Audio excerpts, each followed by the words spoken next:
malam ini saya ingin ajak kita merenungkan, ya. Jadi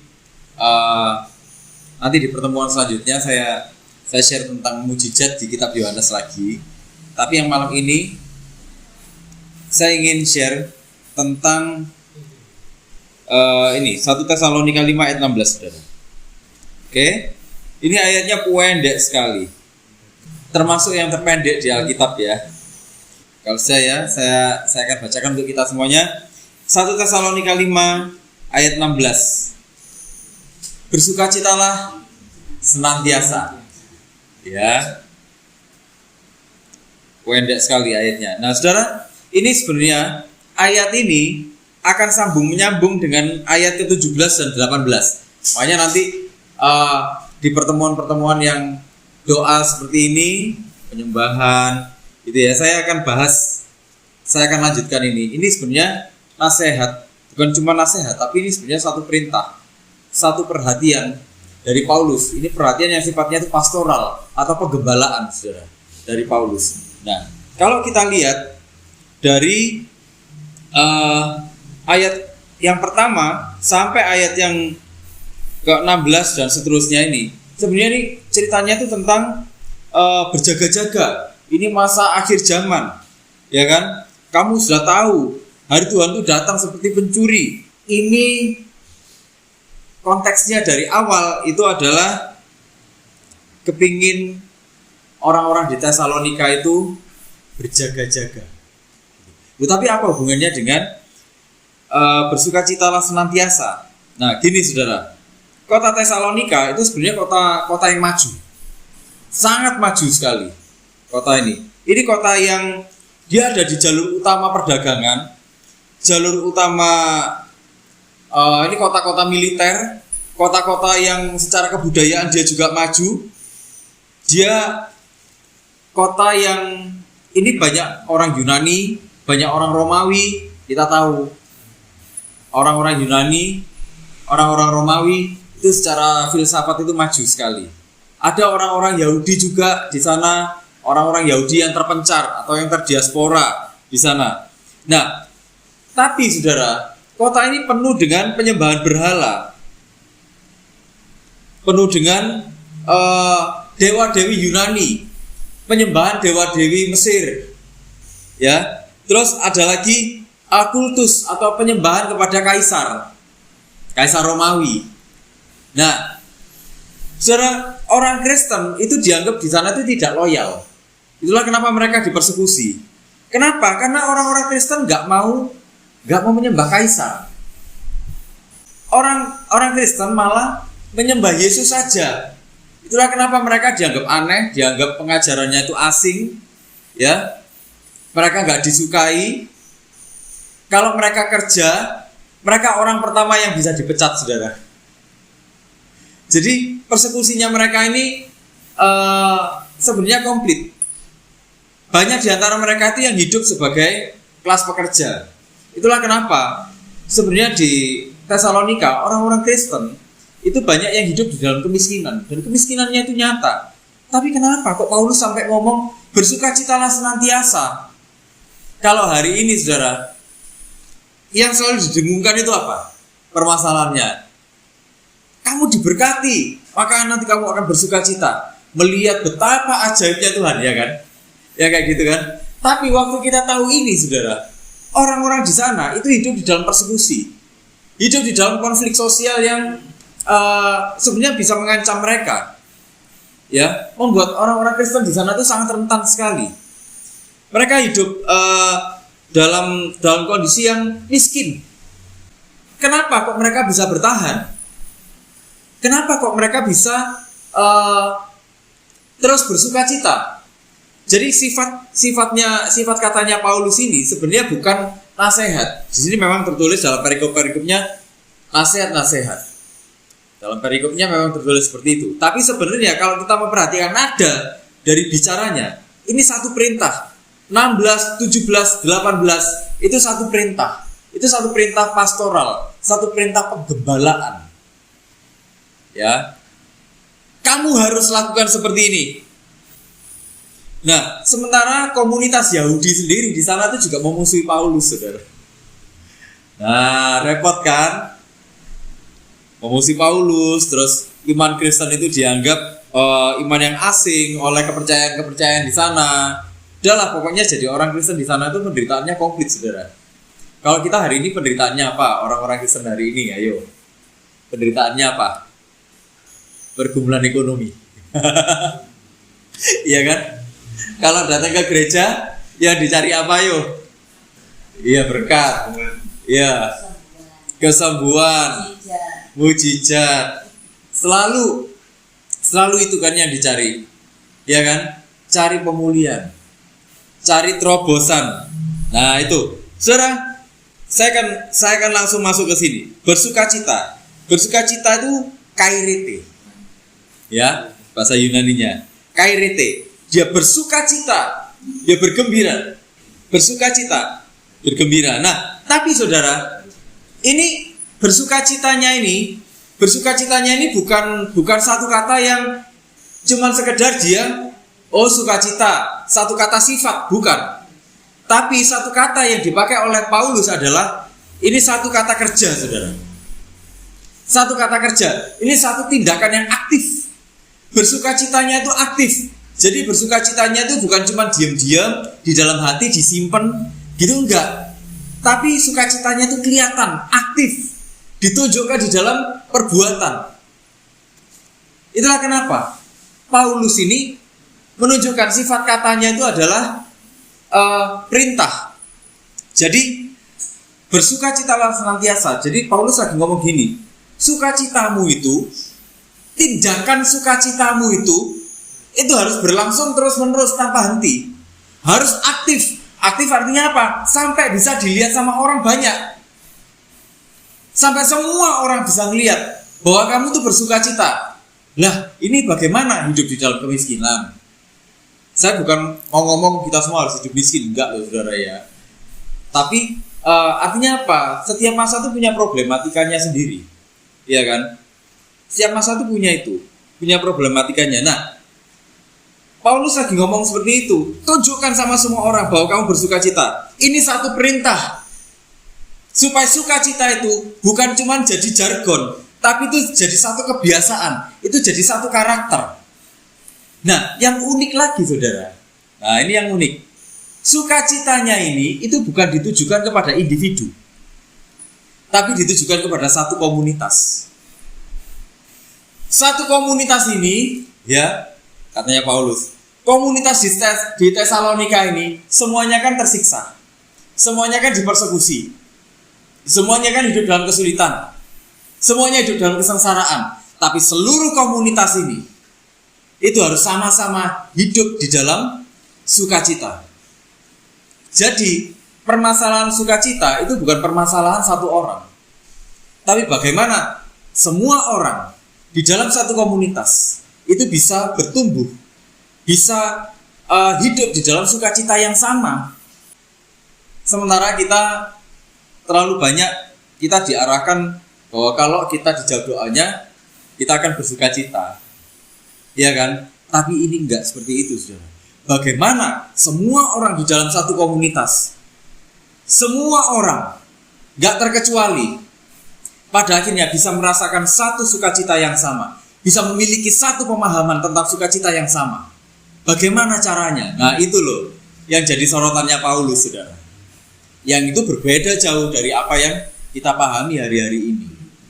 Nah, saudara, dalam situasi tekanan, sukacita itu akhirnya apa? Dalam pandangannya Paulus, sukacita ini harus jadi bagian dari identitasnya komunitas. Jadi, seorang Kristen, nah maksudnya Paulus itu, seorang anggota gereja mula-mula, seorang yang disebut pengikut jalan Tuhan, waktu itu disebut pengikut jalan Tuhan, saudara. Ya, seorang pengikut jalan Tuhan, identitasnya harus kelihatan. Apa identitasnya? Bersukacita. Bukan cuma seorang, tapi seluruh komunitas ini akan dikenali dari apanya? Dari sukacitanya waktu dia menghadapi penderitaan ini. Gitu loh. Itu maksudnya Paulus. Jadi itulah kenapa apa yang Paulus sampaikan, apa yang Paulus perintahkan itu bertentangan dengan kultur saat itu dan juga kultur saat ini. kultur saat itu sangat menjunjung tinggi apa yang dinamakan hedonisme. Hedonisme itu kan hidup yang bermewah-mewahan, ya kan? Hidup yang mengandalkan status sosial. Sebenarnya sama dengan hari ini. Orang cari status sosial kan? Untuk apa? Untuk menjamin sukacitanya. Dia merasa kalau status sosialnya tinggi, dia bisa punya akses kemana-mana, dia punya sukacita. Kenapa? Dia merasa aman, dia kan? Itu kan kulturnya orang hari ini. Dan itu sebenarnya kultur dari zaman dulu sudah ada yang seperti itu. Tapi Paulus menentang hal-hal yang seperti itu. Enggak, bukan yang seperti itu. Bukan yang seperti itu. Sukacitamu tuh bukan seperti itu.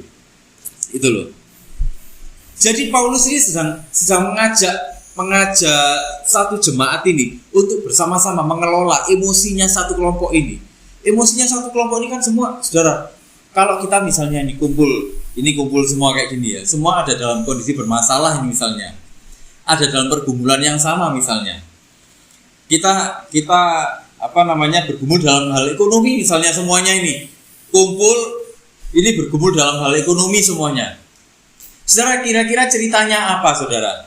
Kalau sejak kumpul sambat. Iya kan, sambatan. Apalagi curhat, betul. Apalagi pikiran yang enggak. Iya kan? Mengkritik pemerintah. Loh, iya toh? Iya, gosip. Nah, itu emosi kelompok. Iya kan? Emosi kelompok. Kalau emosi ini dibiarkan, saudara, kira-kira bakal jadi apa? Kalau kelompok ini sudah jadi emosi, saudara, merusak, iya kan? Betul. Emosinya tambah, ya. Kelompok ini akan jadi gak sehat, bener gak? Nah, disinilah Paulus mengarahkan emosinya kelompok. Kalau kamu bersama-sama dalam hidupmu sehari-hari bersama-sama satu kelompok ini, kamu harus punya sukacita yang sama. Karena sukacita yang sama itu akan membangun hidupmu. Gitu loh. Nah, ini padahal dalam kondisi susah, dipersekusi. Orang-orang Kristen rentan sekali hidupnya di sana. Disitulah kemudian Paulus mengatur perasaan kelompok ini, saudara, supaya kelompok ini gak jadi kelompok yang anarki, gitu loh. Gak jadi kelompok yang aneh-aneh, tapi jadi kelompok yang dikenali identitasnya. Orang Kristen dikenali identitasnya dari mana? Dari sukacitanya yang berlawanan dengan dunia ini. Dunia cari status, orang Kristen hidupnya gak tergantung pada status. Oh iya toh. Dunia cari semua hal yang fana, sementara orang Kristen enggak. Orang Kristen cuma mengarahkan pandangannya kepada Tuhan. Itulah kenapa mereka bisa tetap sukacita sekalipun keadaannya seperti itu. Wah, itu loh, saudara. Jadi Paulus mulai mengatur perasaannya kelompok ini. Paulus mulai mendorong supaya ada sukacita. Loh, bagaimana sukacitanya? Nah ini, dia mengubah ketakutan menjadi sukacita. Apa yang dikhawatirkan orang banyak? Sebenarnya orang banyak kalau dipersekusi itu kira-kira takut nggak, saudara?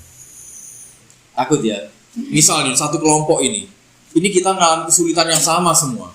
Kalau kita ngomongnya ini tiap hari, yang kita omongkan itu cuma kesulitan. Makin hari makin takut nggak kira-kira? Nah, orang Kristen, orang gereja mula-mula waktu itu kan sifat kelompoknya itu kan cukup eksklusif, saudara. Ya kan, mereka bertemu bersama-sama, memecahkan roti bersama-sama, memuji Tuhan bersama-sama, ya kan, menguraikan firman Tuhan bersama-sama waktu itu. Tapi kalau isinya cuman yang hal-hal yang sifatnya negatif, apa yang terjadi? Nah, kelompok ini akan hancur, ya kan? Nah, itulah kenapa Paulus mendorong supaya apa? Ini komunitas yang bisa menjadi komunitas yang setia kepada Tuhan. Nah, dalam tradisi Yahudi, Paulus ini kan orang Yahudi Tulen, saudara. Paulus ini orang Yahudi Tulen. Ya, dia dari suku Benyamin. Dia anggota Sanhedrin. Ini kurang apa pengetahuan keyahudiannya itu? Gak kurang-kurang dia. Dia muridnya Gamaliel, saudara. Ya kan, salah satu guru, ya, rabi yang top. Gamaliel itu. Siapa yang gak kenal Gamaliel? Gak ada yang gak kenal. Dan Paulus ini muridnya. Itulah kenapa pengetahuan keyahudiannya itu tidak perlu diragukan. Nah, dalam tradisi Yahudi, sukacita itu selalu berakar dari pengalaman pembebasan, saudara. Perjanjian Tuhan kepada umatnya, ibadah, ya, kemudian harapan-harapan kepada Sang Mesias, bahwa Mesias itu akan datang dan menebus. Nah, itu. Jadi harapan-harapan dalam tradisi Yahudi selalu ada di sana. Itulah kenapa dalam pemikirannya Paulus, sukacita itu apa? Respon teologis, respon pemahaman mereka, pemahaman ketuhanan mereka terhadap apa? Karyanya Tuhan. Kalau kamu memahami bahwa Tuhan berkarya di dalam hidupmu, kalau kamu memahami bahwa Tuhan itu punya janji di dalam hidupmu, kamu pasti bersukacita. Gitu loh. Kalau kamu memahami Tuhan itu bekerja di dalam hidupmu, kamu akan tahu, kamu akan bersukacita. Kamu gak perlu takut lagi. Kenapa? Semua sudah diatur sama Tuhan kok. Ya kan? Semua sudah diatur sama Tuhan. Ya buat apa takut? Itulah kenapa dalam pandangannya Paulus, sukacita itu, sukacita Kristen itu sifatnya apa? Teologis. Teologis artinya apa? Basisnya itu peristiwa keselamatan. Kalau dalam pandangannya Yahudi, orang Yahudi kan melihat gini, saudara. Mereka dulu pernah dibebaskan, ya kan, dari perbudakan Mesir. Makanya kalau kita baca di kitab Mazmur, bahwasanya untuk selama-lamanya kasih setianya, disebutkan lagi perbuatan Tuhan di masa lalu. Bahwasanya untuk selama-lamanya kasih setianya, disebutkan lagi, ya kan, tindakan-tindakan Tuhan di masa lalu. Bahwasanya untuk selama-lamanya kasih setianya, disebutkan lagi tindakan-tindakan Tuhan di masa lalu. Apa saja? Disebutkan semuanya, disebutkan semuanya, disebutkan semuanya. Di situ mereka melihat, iya, tangan Tuhan itu berkarya di dalam hidup kita semuanya. Bukan cuma sebagai individu, tapi sebagai sebuah kelompok. Itulah kenapa Tuhan memanggil kita sebagai sebuah kelompok, memanggil kita sebagai sebuah gereja. Itulah kenapa kita harus jadi gereja yang bersukacita senantiasa. Gitu loh. Kenapa? Karena Tuhan sudah menyelamatkan kita. Karena Tuhan sudah berkarya di dalam hidup kita dan karyanya masih berlanjut, gitu loh. Jadi Paulus itu menunjukkan kepada jemaat di Tesalonika seperti itu, saudara. Itulah kenapa kamu harus jadi berbeda dari orang-orang di sekelilingmu. Kamu harus benar-benar berbeda dari budaya yang ada di sekelilingmu. Nah, di Galatia 5 ayat 22, saudara, dibilang gini. Tetapi buah roh ialah kasih, sukacita, damai sejahtera, kesabaran, kemurahan, kebaikan, kesetiaan. Nah, saudara, Paulus di bagian lain bilang bahwa kalau kita bisa bersukacita, itu sebenarnya bukan kemampuan kita sendiri, tapi itu ada karya Roh Kudus di dalam hidup kita. Ya. Artinya apa? Paulus lagi ngomong gini, kondisi kalau kamu sampai bisa bersukacita, ya, itu pun karya Allah di dalam hidupmu. Itu kondisi yang menyertai pengudusan. Kamu sudah menerima anugerah dari Tuhan, ya. Ini basisnya. Kamu sudah menerima anugerah dari Tuhan. Kamu diselamatkan dari Tuhan. Di situ Roh Kudus bekerja di dalammu, menghasilkan sesuatu yang kau nggak bisa hasilkan sendiri. Apa itu? Sukacita. Itu loh. Di dalam proses pengudusan, setelah kita ini menerima keselamatan, ya, kita dibenarkan di hadapan Tuhan, kita mulai dikuduskan. Itulah yang sering kita sebut proses dalam kehidupan, ya kan? Makanya orang kalau bilang, lagi diproses Tuhan, lagi diproses Tuhan, lagi diproses Tuhan. Maksudnya itu kita lagi dibersihkan dari hal-hal yang tidak berkenan. Itu yang disebut proses pengudusan. Jadi setelah kita dibenarkan oleh Tuhan, kita pasti masuk ke dalam satu proses yang namanya pengudusan. Dan proses pengudusan itu seumur hidup, saudara. Makanya kalau orang ngomong gini, kamu lagi diproses supaya apa? Supaya kamu menerima mujizat. Itu sebenarnya bagi saya statement itu benar tapi tidak 100% benar. Gitu. Jadi kita harus hati-hati dengan statement-statement seperti itu. Kenapa? Karena statement seperti itu seolah-olah kita itu kayak lagi tawar-menawar dengan Tuhan. Gitu loh. Ya, berkat itu sudah urusannya Tuhan sendirilah. Yang Tuhan mau itu sebenarnya apa? Waktu ada dalam proses pengudusan, kita menjadi serupa segambar dengan Tuhan. Sifatnya sukacita itu gini, saudara. Nah, ini gini. Sifatnya itu gini. Karena Kristus sudah datang, Roh Kudus bekerja di dalam kamu, ya. Kamu dimampukan untuk menjadi tahan uji. Kenapa? Karena kamu sudah melihat ada harapan. Gitu loh. Kamu bisa bersukacita kenapa? Karena kamu sudah melihat karya Allah. Karya Allah yang paling mendasar di dalam hidupmu itu apa? Keselamatan. Karena ada keselamatan di dalam hidupmu, Roh Kudus bekerja di dalam hidupmu, kamu bisa melihat ada harapan di dalam Tuhan. Harapannya itu apa? Sebenarnya harapannya itu bukan sesuatu yang bersifat fana, tapi harapannya itu sesuatu yang bersifat kekal. Nah, Paulus lagi ngomong gini, saudara, sebenarnya. Harapannya itu sifatnya kekal, karena suatu saat kamu akan bersama-sama dengan Tuhan. Itulah kenapa orang-orang waktu itu dipersekusi sekalipun, mereka nggak menyerah. Sekalipun mereka dieksekusi sekalipun, bahkan sampai mereka mati, mereka nggak menyerahkan imannya. Mereka nggak murtad. Mereka imannya nggak goyah sama sekali. Gitu loh. Beda kan dengan orang-orang zaman sekarang, saudara. Ekonominya goncang, imannya ikut goncang nggak? Ikut goncang semua, ya. Ikut goncang semua, akhirnya mengutuki Tuhan. Bener nggak? Imannya ikut goncang, mengutuki Tuhan, mempertanyakan Tuhan, bahkan Tuhan ini asli ada apa enggak, Tuhan ini asli saya apa enggak, kan gitu kan. Tapi kalau kita lihat bagaimana Paulus menuliskan ini, kamu sebagai sebuah komunitas harus bersama-sama bersukacita. Karena waktu kamu bersama-sama bersukacita, kamu akan memiliki harapan. Kamu akan benar-benar melihat harapan. Bukan cuma melihat harapan, tapi orang lain akan melihat harapan melalui hidupmu. Kamu akan jadi orang-orang yang berbeda. Gitu. Kenapa? Karena harapanmu yang sebenarnya itu bukan sesuatu yang sifatnya fana. Kamu sudah diselamatkan oleh Tuhan. Kamu sudah dipilih, kamu sudah diselamatkan. Kamu berproses dengan Tuhan. Dan suatu saat kamu pasti ada bersama-sama dengan Tuhan. Itulah harapannya. Itulah kenapa orang-orang gak menyerah waktu itu. Itulah kenapa orang-orang waktu itu sekalipun mereka diapa-apakan, pokoknya tetap ikut Yesus. Pokoknya tetap gandol Gusti. Gitu, saudara.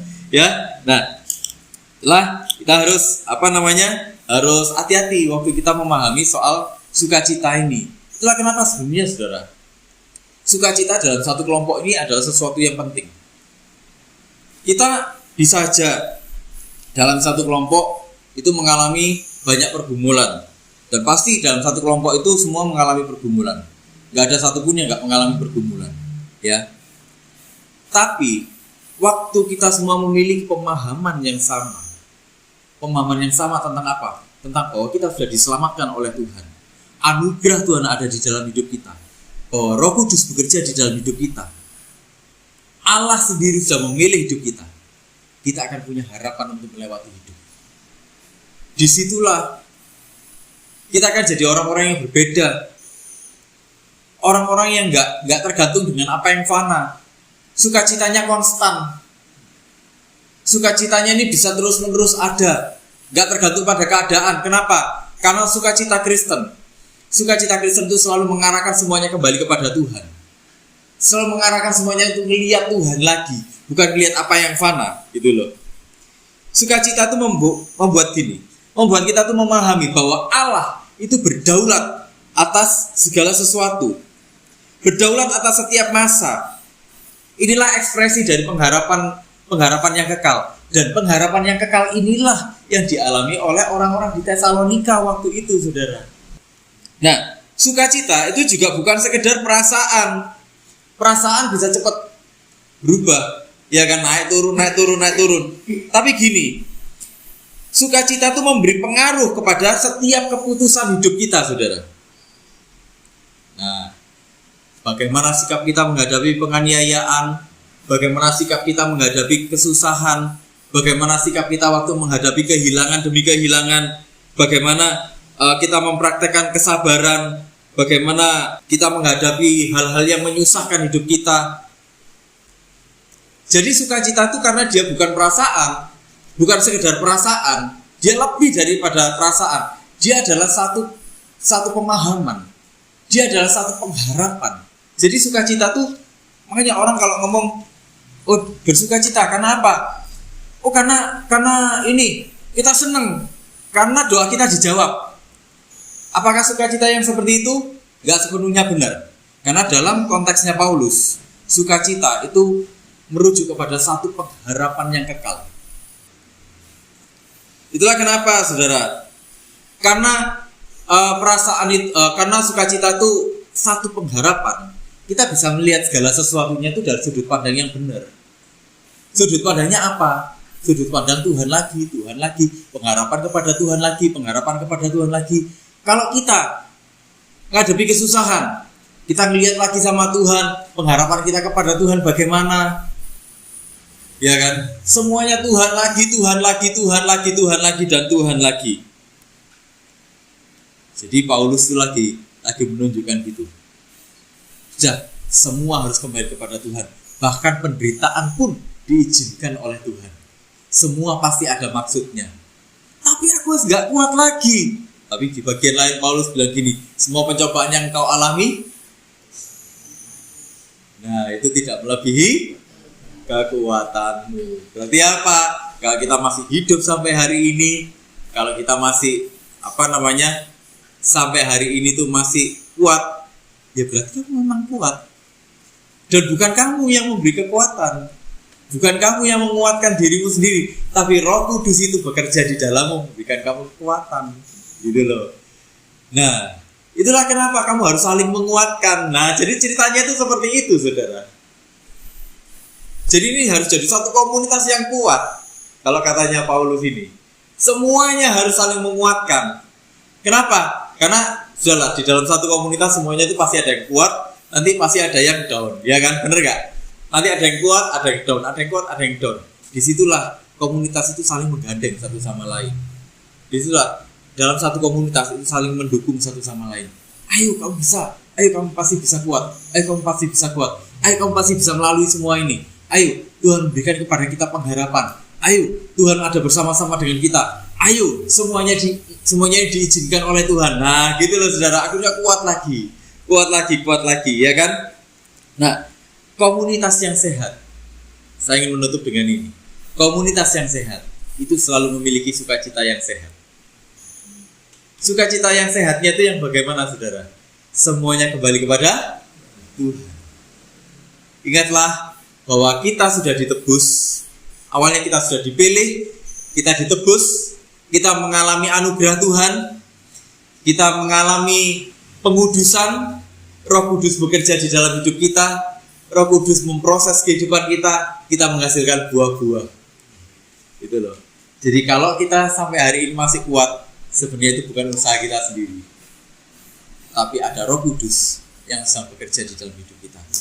Dan kalau ada Roh Kudus bekerja dalam hidup kita, ayo kita bekerja sama-sama saling menguatkan. Kita di dunia ini nggak ada yang sempurna, saudara. Ya, saya juga manusia biasa. Kadang-kadang saya lemah. Ya, saya lemah kadang-kadang.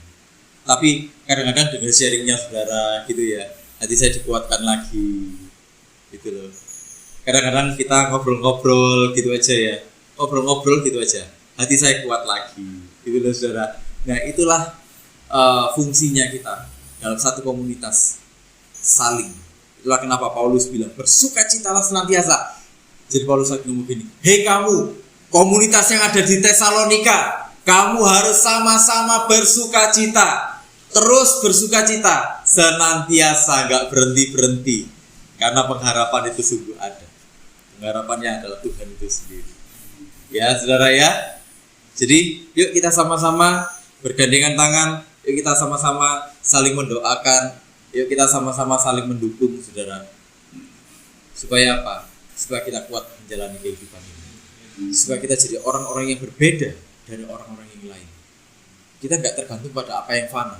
Apa yang fana itu cuma sesuatu yang memperlengkapi hidup kita. Itu seperti satu aksesoris yang memperlengkapi hidup kita. Tapi inti dari kehidupan kita di dalam ini adalah hubungan kita dengan Tuhan. Amin saudara. Yuk kita sama-sama saling menguatkan, sama-sama bersukacita, sama-sama menaruh pengharapan kita kepada Tuhan. Yuk kita berdoa.